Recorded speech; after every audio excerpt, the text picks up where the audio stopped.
Today, a retail conundrum.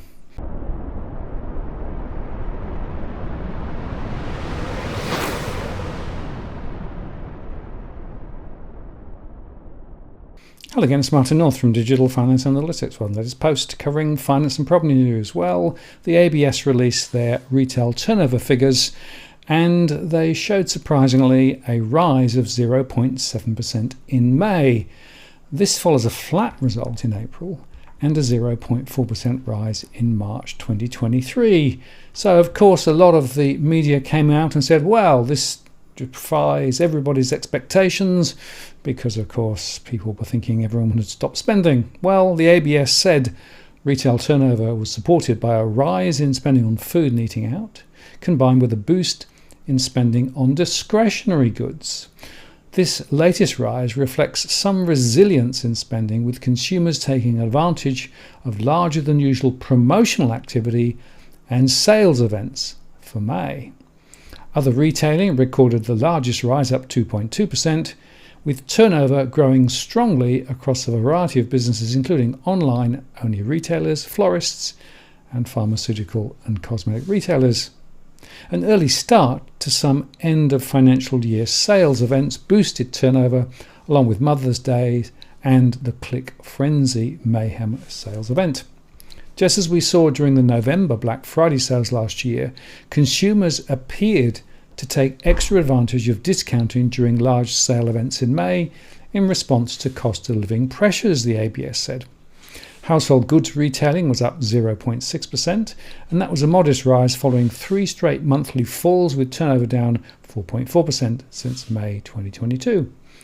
Clothing, footwear and personal accessory retailing was down 0.6%, and department stores were down 0.5%, and they were the only retail categories to fall this month. This follows a rise in April when sales were boosted by increased spending on clothing items due to cooler and wetter than average weather. For food-related industries, turnovers rose in both cafes, restaurants and takeaway food services at 1.4% and food retailing up 0.3%. The rise in May means that cafes, restaurants and takeaway food services turnover is again at a record level following last month's small fall. Food retailing has recorded a monthly rise for 16 of the past 18 months. Most of the growth in food retailing spending, though, has been driven by rising prices. This was seen in yesterday's release of the monthly consumer price index, which showed that food prices rose 7.9% in the 12 months to May. The largest contributor to this increase was from meals out and takeaway food, as businesses passed on their higher costs through price rises. Retail turnover rose across most of the states and territories, with the Northern Territory at 1.6%. That was the largest rise and is now at its highest level ever.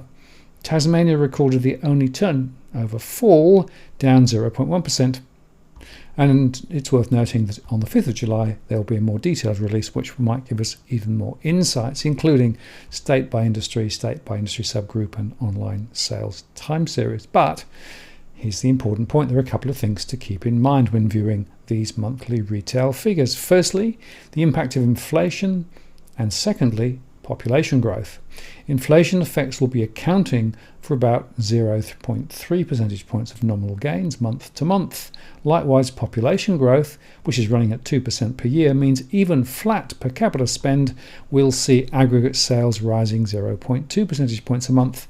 So turning this around, any monthly sales gain below 0.5% likely indicates declining per capita volumes. Conversely, a 0.7% gain, while materially better than expected, is still indicative of only very weak per capita growth in volume terms. And there's another factor to bear in mind too, as I've been saying consistently, not everybody is in the same cost pressure bind.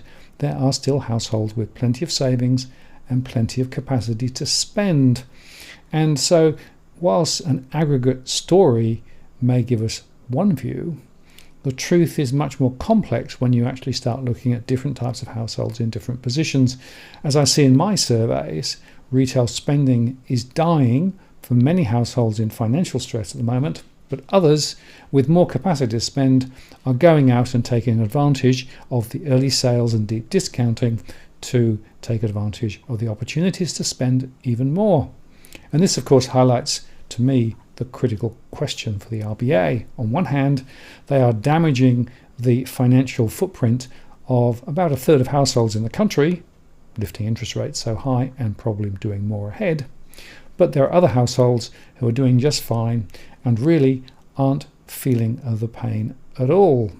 And this is the problem with such a blunt instrument. Interest rates don't hit everybody equally because not everybody is in the same position. And unfortunately, the marginal impact on, let's say, half of those with mortgages is now extremely serious, as I discussed earlier today. We are in a difficult bind, but I suspect the RBA will take this information to highlight that more rate rises are still required. I'm Martin North from Digital Finance Analytics. Many thanks for watching, and I'll see you again next time.